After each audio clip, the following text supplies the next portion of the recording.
عالم اسلام اس وقت مختلف اطراف سے خطرناک آندھیوں کا سامنا کر رہا ہے۔ گزشتہ صلیبی جنگوں میں دربار خلافت کی بے تعلقی اور غیر جانبداری سے مغرب کے نصرانی حکمرانوں کے حوصلے بہت بڑھ گئے ہیں۔ سلطان صلاح الدین ایوبی نے انہیں عبرتناک شکستیں دے کر شام اور فلسطین سے نکالا، لیکن ہلال اور صلیب کے ان فیصلہ کن معرکوں میں دربار خلافت کا طرز عمل بہت مایوس کن تھا۔ شکست کے باوجود اہل یورپ پر ان معرکوں نے ثابت کر دیا کہ خلیفہ کو بغداد کے سوا باقی عالم اسلام کے ساتھ کوئی دلچسپی نہیں۔ وہ اہم ترین محاذ پر بھی چند رضاکاروں سے زیادہ نہیں بھیج سکتا، اس لیے وہ از سر نو منظم ہو کر مصر کی سلطنت کو تخت و تاراج کرنا چاہتے ہیں، اور یہ سلطنت عیسائی کے سیلاب کے سامنے عالم اسلام کی آخری دیوار ہے۔ ممکن ہے کہ یہ دیوار تنہا اس طوفان کا رخ بدل دے، لیکن شمال مشرق سے چنگیز خان کی صورت میں ایک نیا طوفان اٹھ رہا ہے، اور اس طوفان کو اگر سلطنت خوارزم کی حدود کے پار نہ روکا گیا تو کسی دن یہ بغداد کو بھی خس و خاشاک کی طرح بہا لے جائے گا۔ بغداد کی چھاؤنی میں ایک بڑی فوج موجود ہے، لیکن بغداد فوج کے سرداروں کی سازشوں کا مرکز صرف اس لیے بنا ہوا ہے کہ ان کے سامنے کوئی مشترکہ محاذ اور بلند نصب العین نہیں۔ ان کی زندگی اس جہاز رانوں کی زندگی نہیں جو نئے ملک اور نئے راستے تلاش کرنے کے لیے گھر سے نکلتے ہیں۔ اپنے ساتھیوں سے حسد و بغض رکھنے کی بجائے انہیں اپنا دست و بازو سمجھ کر ان پر جان چھڑکتے ہیں۔ خطرناک طوفان اور مہیب بھنور ایسے محلوں میں انتشار پیدا کرنے کی بجائے ان کے اتحاد و اتفاق کے رشتے اور زیادہ مضبوط کرتے ہیں، لیکن بغداد کے لوگ ان مچھیروں کی طرح ہیں جو چھوٹے سے جوڑ میں مچھلیوں کی تقسیم پر لڑ رہے ہوں، جنہیں یہ بتانے والا کوئی نہیں کہ یہ دنیا ناپید کنار سمندر ہے، اور اگر وہ اس سمندر میں اٹھتی موج نہ بن سکے تو سمت مخالف سے اٹھتی یہ طوفان کی موجیں ان پر چھا جائیں گی۔ انہیں یہ بتانا میں اپنا فرض سمجھتا ہوں۔ اسی فرض کے احساس نے مجھے بغداد آنے پر آمادہ کیا، اور گھر سے رخصت ہونے سے چند دن قبل مجھے یہ علم نہ تھا کہ میری مشکلوں کو آسان بنانے کے لیے میرے پاس اس قدر دولت بھی ہے۔ صلاح الدین ایوبی کے خون اور پسینے کا ہر قطرہ خدمت اسلام کے لیے وقف تھا۔ میں چاہتا ہوں کہ اس کی عطا کردہ دولت سے اسلام کی کوئی خدمت سر انجام دوں، اس لیے مجھے یہ دولت اپنے لیے سنبھالنے کا اس قدر شوق نہیں جس قدر اسلام کی راہ میں خرچ کرنے کی خواہش ہے۔ مجھے یہ محسوس ہوا کہ اس پر کسی امیر کی نگاہ ہے تو میں ان جواہرات کو بغداد کے نادار اور مفلس لوگوں میں لٹا دوں گا، کسی زبردست امیر کے خزانے میں نہ جانے دوں گا۔ جو مقاصد میں نے آپ پر ظاہر کیے ہیں، ان کے حصول کے لیے دربار خلافت تک میری رسائی ضروری ہے۔ گزشتہ 4 دن میں نے بغداد کے متعلق جو اندازہ لگایا وہ یہ ہے کہ عوام اب بھی ایک صحیح نصب العین پر جمع ہو سکتے ہیں، صرف عمرہ کی اصلاح کی ضرورت ہے۔ اس مکان کا فرش اور دروازے سلامت ہیں، صرف چھت میں شگاف پڑی ہوئی ہیں، اور چھت تک پہنچنے کے لیے آپ کی رہنمائی ضروری سمجھتا ہوں۔ قاضی فخر الدین نے کہا، خدا تمہارے نیک ارادے پورے کرے۔ میں سمجھتا ہوں کہ ان حالات میں تمہاری پہلی ضرورت ایک عالی شان مکان ہے۔ تمہارے استبل میں بہترین گھوڑے ہونے چاہئیں۔ اگر تم بغداد کے میدان میں چوگان اور نیزہ بازی میں مقام پیدا کر سکے تو بہت جلد عمرہ کی نظروں میں آ جاؤ گے، اور اس کے بعد ان میں سے 1-2 قیمتی ہیروں کا تحفہ تمہیں دربار خلافت تک پہنچا دے گا۔ اس کے بعد تم اپنے علم کا لوہا منوا سکو گے۔ اگر خدا کو بغداد کا مستقبل بہتر بنانا مقصود ہوا تو خلیفہ کے معتمد بھی بن سکو گے، لیکن سر دست اپنے ارادے کسی پر ظاہر نہ کرنا۔ خوارزم شاہ کو خلیفہ اپنا بدترین دشمن سمجھتا ہے، اور اس دشمن کی ذمہ داری خود اس پر بھی عائد ہوتی ہے۔ طاہر نے کہا، میں جانتا ہوں کہ اس نے بغداد پر چڑھائی کر کے سخت عاقبت اندیشی کا ثبوت دیا تھا، لیکن خلیفہ نے اگر خوارزم سلطنت مٹانے میں چنگیز خان کی حمایت کی تو یہ غلطی ناقابل تلافی ہوگی۔ قاضی فخر الدین نے ایک ہیرا اٹھاتے ہوئے کہا، مجھے جواہرات کے متعلق کوئی علم نہیں، لیکن مجھے یقین ہے کہ صرف ایک ہیرا تمہارے لیے بغداد میں ایک نہایت اچھا مکان خرید سکے گا۔ ایک آرمینی تاجر کو میں بہت اچھی طرح جانتا ہوں، چلو اس کے پاس چلیں۔ باقی ہیرے اٹھا کر اپنے پاس رکھ لو۔ وہ تاجر قابل اعتماد ہے، لیکن اسے یہ نہ بتانا کہ تمہارے پاس اس قسم کے اور ہیرے بھی ہیں۔ عصر کی نماز کے بعد طاہر اور قاضی فخر الدین تاجر کے پاس پہنچے۔ اس نے ہیرا ہاتھ میں لے کر ایک لمحہ دیکھنے کے بعد سوال کیا، آپ نے یہ ہیرا کہاں سے لیا؟ طاہر کی بجائے قاضی نے جواب دیا، یہ ایک بہت بڑے آدمی کا تحفہ ہے۔ تاجر نے کہا، میں شاید فوراً اس کی قیمت ادا نہ کر سکوں، لیکن اگر آپ منظور کریں تو میں اس کی آدھی قیمت اس وقت اور آدھی کل صبح تک ادا کر دوں گا۔ قاضی نے سوال کیا، کیا قیمت ہوگی اس کی؟ تاجر نے ہیرے کو 2-3 بار غور سے دیکھا، میں اس کے 50,000 دینار دینے کے لیے تیار ہوں۔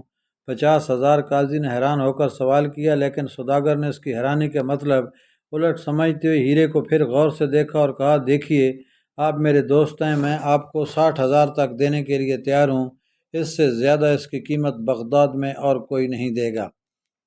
قاضی کو بغداد کے مشہور یہودی جوہری سے زیادہ کی امید تھی، لیکن وہ اس ہیرے کو کسی ایسی دکان پر فروخت نہیں کرنا چاہتا تھا جہاں امراء کے جاسوس ہر وقت موجود رہتے تھے۔ اس ایک ہیرے کی قیمت سن کر اسے احساس ہو گیا تھا کہ طاہر اس کے اندازے سے کہیں زیادہ دولت مند ہے۔ ایک لمحہ سوچنے کے بعد اس نے کہا، آپ اسے غور سے دیکھیں، اس ہیرے کی قیمت 70,000 سے کم نہیں ہونی چاہیے۔ سوداگر نے کچھ دیر جھگڑے کے بعد پہلے 2,000 کی چھلانگ لگائی اور پھر 500 کر کے 64,000 تک پہنچا۔ بالآخر 64,500 دینار پر فیصلہ ہوا۔ رات کے وقت جب قاضی فخر الدین طاہر اور اپنے چند مہمانوں کے ساتھ کھانے کی میز پر بیٹھا تو زید موجود نہ تھا۔ فخر الدین نے اپنے خادم سے اس کے متعلق پوچھا تو اس نے بتایا کہ چوک مامونیہ میں ایک عظیم الشان مناظرہ ہے اور زید مغرب کی نماز کے فوراً بعد کھانا کھا کر وہاں چلا گیا۔ عشاء کی نماز کے بعد طاہر اپنے کمرے میں بیٹھا شمع کی روشنی میں کتاب پڑھ رہا تھا۔ جوں جوں رات جاری رہی تھی، زید کے متعلق اس کی تفتیش بڑھ رہی تھی۔ وہ کبھی کبھی اٹھ کر دروازے سے باہر جھانکتا اور پھر کتاب پڑھنے میں مصروف ہو جاتا۔ ایک شمع ختم ہونے کے بعد اس نے دوسری شمع جلائی اور کرسی سے اٹھ کر اپنے بستر پر لیٹ گیا۔ چند بار اس کے دل میں خیال آیا کہ چوک مامونیہ میں جا کر زید کو تلاش کرے، لیکن ہزاروں انسانوں کے انوبھو میں زید کو ڈھونڈنا نکلنا ناممکن خیال کرتے ہوئے وہ ارادہ ترک کر دیتا۔ آدھی رات کے قریب کسی نے باہر سے دروازہ کھٹکھٹایا۔ اس کے بعد زید کو قاضی کا ایک خادم دوسرے سرے سے یہ کہتا ہوا سنائی دیا، اٹھو دروازہ کھول، شاید زید آیا ہے۔ اور دوسرا خادم یہ کہتا ہوا سنائی دیا، تم خود اٹھ کر کیوں نہیں کھولتے؟ ایک لمحے کے بعد طاہر کو دروازہ کھلنے کی آہٹ اور قاضی کے خادم کے کہکے کی سنائی دیے۔ وہ کہہ رہا تھا، جنید اٹھو، زید کی صورت ملاحظہ کرو۔ پھر دونوں ہنس رہے تھے۔ ایک خادم کہہ رہا تھا، دیکھا ہم نے تمہیں منع کیا تھا، شکر کرو آنکھ بچ گئی۔ طاہر نے جلدی سے کروٹ بدلی اور اپنا چہرہ چادر میں ڈھانپنے کے بعد آنکھ کے لیے تھوڑا سا راستہ بنا کر دروازے کی طرف دیکھنے لگا۔ زید بڑبڑاتا ہوا کمرے میں داخل ہوا۔ اس کی قمیض پھٹی ہوئی تھی، دایاں گال اور ناک سوجی ہوئی تھی اور بائیں آنکھ کے نیچے کسی طاقتور ہاتھ کے مکے کا سیاہ نشان تھا۔ زید تھوڑی دیر اپنے بستر پر بیٹھ کر اٹھا اور دیوار کے ساتھ لٹکتے ہوئے آئینے کے سامنے جا کھڑا ہوا اور اپنی صورت دیکھنے کے بعد بولا، دوست اب میں بھی تمہیں مشکل سے پہچان سکتا ہوں۔ اچھا تماشا دیکھنے گئے تھے تم؟ یہ کہتے ہوئے اپنا گال سلاتا ہوا پھر بستر پر آ بیٹھا۔ زید تم آ گئے، طاہر نے اپنی ہنسی ضبط کرنے کی کوشش کرتے ہوئے کہا۔ زید نے چونک کر اس کی طرف دیکھا اور یہ سمجھتے ہوئے کہ ابھی اس نے اپنے چہرے سے چادر ہٹا کر اس کی صورت نہیں دیکھی، فوراً اٹھ کر شمع بجھا دی اور اپنے بستر پر لیٹتے ہوئے جواب دیا، ہاں میں آ گیا ہوں۔ بہت دیر لگائی، تم نے کیا سیکھا وہاں؟ گالیاں؟ زید نے مغموم آواز میں جواب دیا، تمہاری آواز بہت مغموم ہے، خیریت تو ہے؟ زید نے ایک اداس ہنسی کے ساتھ جواب دیا، میں بالکل ٹھیک ہوں۔ طاہر نے کہا، تمہاری آواز سے معلوم ہوتا ہے کہ تمہاری ناک میں تکلیف ہے۔ زید نے بستر سے اٹھ کر میٹھے بیٹھتے ہوئے جواب دیا، ناک سے زیادہ میری آنکھ میں تکلیف ہے۔ طاہر کھلکھلا کر ہنس پڑا۔ زید نے تھوڑی دیر سوچنے کے بعد کہا، طاہر ایک مسلمان پر بلا وجہ ہاتھ اٹھانا گناہ ہے نا؟ طاہر نے جواب دیا، کسی شخص پر بھی بلا وجہ ہاتھ اٹھانا گناہ ہے، لیکن اگر کوئی بلا وجہ گلے پڑے تو ہمیں آنکھ کے بدلے آنکھ اور دانت کے بدلے دانت کے قانون پر عمل کرنا چاہیے، لیکن درگزر کرنا زیادہ اچھا ہے۔ میں نے بہت درگزر کی، لیکن ناک پر چوٹ کھانے کے بعد انسان کی طبیعت میں سکون نہیں رہتا۔ میں نے انہیں باقی مکے تو معاف کر دیے تھے، لیکن ناک اور آنکھ کے بارے میں بے اعتنائی نہ برت سکا۔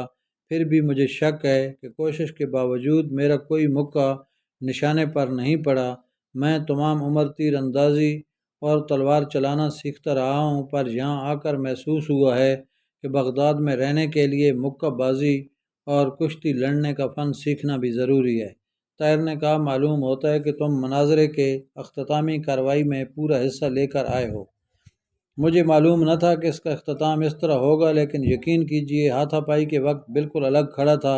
اگرچہ مجھے اس موٹے تازے اور بھاری آواز والے مناظرے کے مقابلے میں نحیف اللاغر اور نہایت باریک آواز والے عالم سے ہمدردی ہو چکی تھی، پھر بھی میں فساد کے وقت ایک طرف ہٹ کر کھڑا ہو گیا تھا۔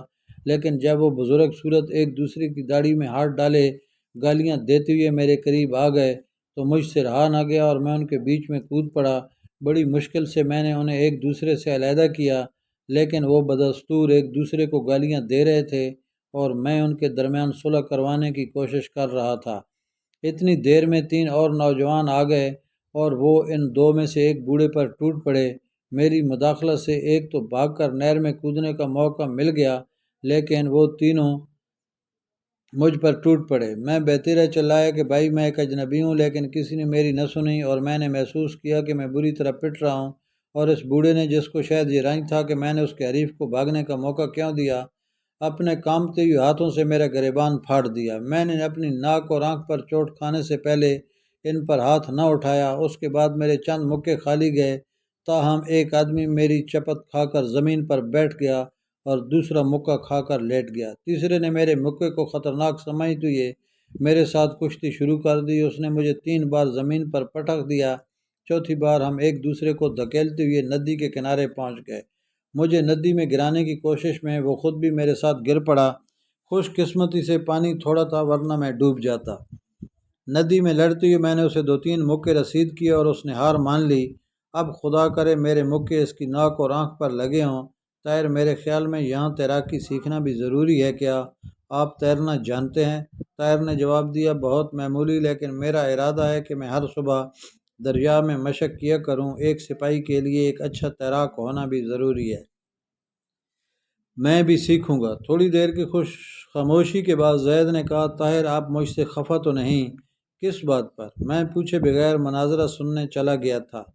اگر یہ تجربہ مفید ہو تو میرے ناراض ہونے کی کوئی وجہ نہیں۔ مفید؟ میں وعدہ کرتا ہوں کہ ساری عمر مناظرہ سننے نہیں جاؤں گا، لیکن آپ سے ایک بات پوچھتا ہوں۔ وہ کیا؟ وہ یہ کہ آج اس مناظرے کی 40ویں رسط تھی۔ 40 دنوں میں ہر گروہ کے مناظر اپنے دعویٰ کو صحیح اور اپنے مد مقابل کے دعویٰ کو غلط ثابت کرنے کے لیے ایڑی چوٹی کا زور لگا چکے تھے۔ اس کے باوجود ایک دوسرے کو قائل نہ کر سکے، اس کی کیا وجہ ہے؟ طاہر نے جواب دیا، ایسے لوگ 1000 برس میں بھی ایک دوسرے کو قائل نہیں کر سکیں گے۔ لیکن کیوں؟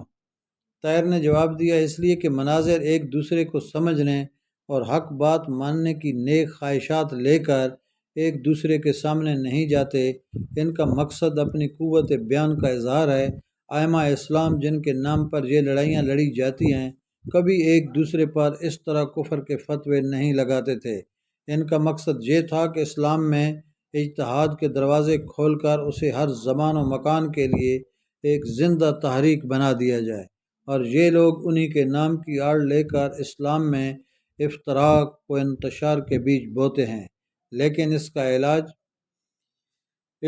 یہ ہے کہ ان پرامن لوگوں کے لیے میدان عمل تلاش کیا جائے۔ اگر ہمارے سامنے میدان عمل ہو تو ان علماء سے جو امن کے زمانے میں مسلمانوں میں ذہنی انتشار پیدا کرنے کی خدمات سر انجام دے رہے ہیں، مسلمانوں کی اجتماعی قوت کو منظم اور مستحکم کرنے کا کام لیا جا سکتا ہے۔ تاریخ گواہ ہے کہ جس زمانے میں بھی مسلمان فتوحات کا شوق لے کر گھروں سے نکلے، ان میں اعتقادات کے بارے میں کبھی سر پھٹول نہ ہوئی۔ کفر پر اسلام کی فتح کی خواہش ان میں ہمیشہ اتحاد و تنظیم کا جذبہ پیدا کرتی رہی۔ ایک وقت وہ بھی تھا کہ جب مسلمانوں کی افواج بیک وقت سندھ، ترکستان اور اندلس میں لڑ رہی تھیں، لیکن ہم نے کبھی یہ نہیں سنا کہ ان مجاہدین نے کبھی مناظرے کرنے کی ضرورت محسوس کی ہو۔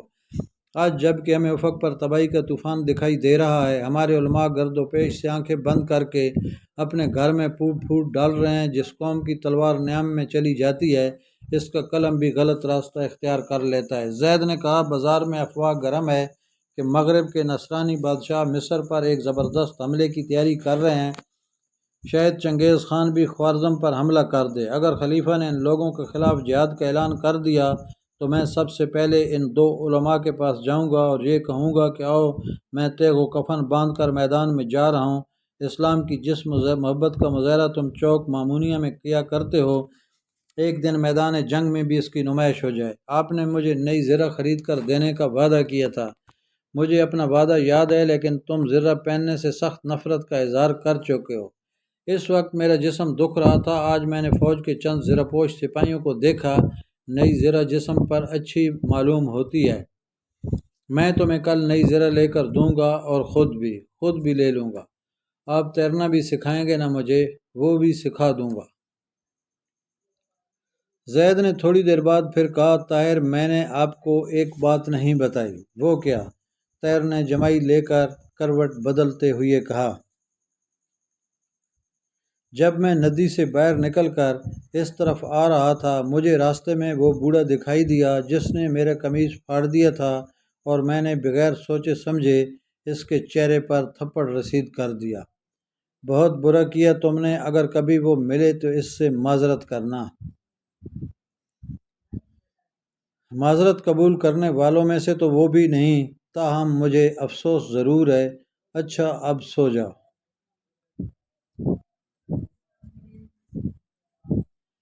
3 ماہ کے بعد طاہر امراء کی محفلوں میں کافی شہرت اور عزت اختیار کر چکا تھا۔ دریائے دجلہ کے کنارے وہ ایک عالی شان مکان خرید چکا تھا۔ زید کے علاوہ اس کے پاس 4 خادم اور 3 سائس تھے۔ اس کے استبل میں چوگان اور نیزہ بازی کے لیے گھوڑے تھے۔ قاضی فخر الدین کے مہمان خانے سے اس عالی شان مکان میں منتقل ہوتی سب سے پہلے جن لوگوں نے اسے اپنی توجہ کا مستحق سمجھا، وہ بغداد کے علماء تھے۔ پہلے ہی دن اس کے پاس وفد کی صورت میں یکے بعد دیگرے علماء کی 5 ٹولی آئیں، اور تقریباً ہر ٹولی کے لیڈر کا یہ مطالبہ تھا کہ آپ ہمارے فرقے میں شامل ہو جائیں، اور طاہر نے ان سب کو یہی جواب دیا، اگر آپ مجھے اسلام کی دعوت دینے آئے ہیں تو میں آپ کو یقین دلاتا ہوں کہ میں ایک مسلمان ہوں اور اسلام کا صحیح مفہوم سمجھتا ہوں۔ میرے سامنے وہ مسائل بیان نہ کیجیے جن پر آپ 5 صدیوں میں متفق نہ ہو سکے۔ بعض علماء نے اسے بحث میں گھسیٹنے کی کوشش کی، لیکن طاہر کی چند باتوں نے انہیں یقین دلا دیا کہ اس نوجوان کے پاس صرف چاندی اور سونا ہی نہیں، علم کا خزانہ بھی ہے۔ اس کے بعد آہستہ آہستہ لوگ اس کی طرف متوجہ ہونے لگے۔ شاہ سواری کے فن میں کمال بھی ایک عرب نوجوان کی وراثت سمجھی جاتی تھی۔ مدینے میں احمد بن حسن نے طاہر کو فنون سپاگری سکھانے کے لیے مدینے کے بہترین استادوں کی خدمات حاصل کی تھیں۔ چنانچہ 16 سال کی عمر میں ہی مدینے کے نوجوان تیغ زنی اور نیزہ بازی میں اس کے کمال کا اعتراف کرتے تھے۔ لیکن بغداد پہنچ کر طاہر کو معلوم ہوا کہ یہاں چوگان کے کھیل کو سب سے زیادہ اہمیت دی جاتی ہے۔ شاہی محل کے سامنے ایک وسیع میدان تھا جس میں فوجی پریڈ، گھوڑ دوڑ، نیزہ بازی اور چوگان کا مقابلہ ہوتا تھا۔ اس میدان کے ایک طرف وزیر اعظم اور سلطنت کے بڑے بڑے عہدیداروں کے محلات کی قطار تھی۔ شہر کے وہ معززین جنہیں عمرائے سلطنت دعوت دیتے، ان محلات کی بلکونی میں بیٹھ کر پولو اور گھوڑ دوڑ دیکھتے تھے۔ خواتین کے لیے بالائی منزلوں کے دریچوں پر چلمنیں ڈال دی جاتی۔ اس میدان میں کھیلوں کا انتظام ایک علیحدہ ناظم کے سپرد تھا۔ طاہر نے اس ناظم سے واقفیت پیدا کرنے کی تدبیر سوچنے سے پہلے چوگان کے کھیل میں مہارت حاصل کرنا ضروری سمجھا۔ شہر میں چوگان کے کھیل کے لیے چند اور میدان بھی تھے۔ طاہر نے ایک میدان میں چوگان کی مشق شروع کر دی، اور چند ہفتوں کے بعد شہر میں چوگان کے شائقین کی محفلوں میں ایک ایسے نوجوان کا چرچا ہونے لگا جس کے باپ نے بہادری کے صلے میں صلاح الدین ایوبی سے تلوار حاصل کی تھی۔ عوام کی آواز امراء کے کانوں تک پہنچی۔ امراء نے وزیر اعظم کو باخبر کیا، اور وزیر اعظم نے کوتوال کو بلا کر پوچھا کہ ہم ابھی تک اس نوجوان سے متعارف کیوں نہیں ہوئے۔ چنانچہ ایک صبح طاہر دریا میں تیرنے کی مشق کر رہا تھا۔ زید بھاگتا ہوا آیا اور کنارے کھڑا ہو کر چلایا، آپ جلدی باہر نکلیے، شہر کا کوتوال آپ سے ملنا چاہتا ہے۔ طاہر نے باہر نکل کر کپڑے بدلتے ہوئے پوچھا، تمہیں یقین ہے کہ وہ کوتوال ہے؟ وہ خود یہی کہتا ہے کہ میں کوتوال ہوں۔